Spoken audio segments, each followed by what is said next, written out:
One of the biggest misconceptions I come across when people are trying to maybe get lean and they're trying to develop abs is that they think that there's going to be this magical exercise or combination of exercises that can get them there. You know, they have all this sort of advice where you should do crunches, you should be doing more like Russian twists and all that. And I'm not going to like poo-poo on all of that stuff, because all of that stuff has its place.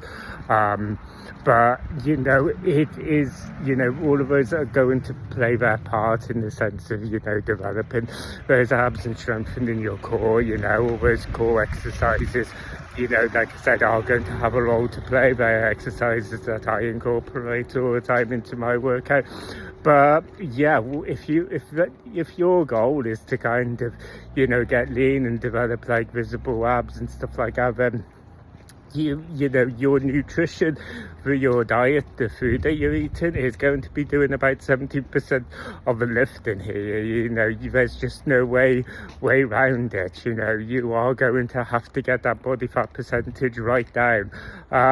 You know, people seem to think that they can trick a system and they can just, you know, have a pizza or they can have a burger and, you know, it's okay as long as they do enough crunches at the gym or whatever. And that's just not the case. You know, there's just no way around it. A majority of the work is going to be done by your nutrition, because, you know, people say, well, I want to get abs, like they're just something that, you know, people obtain.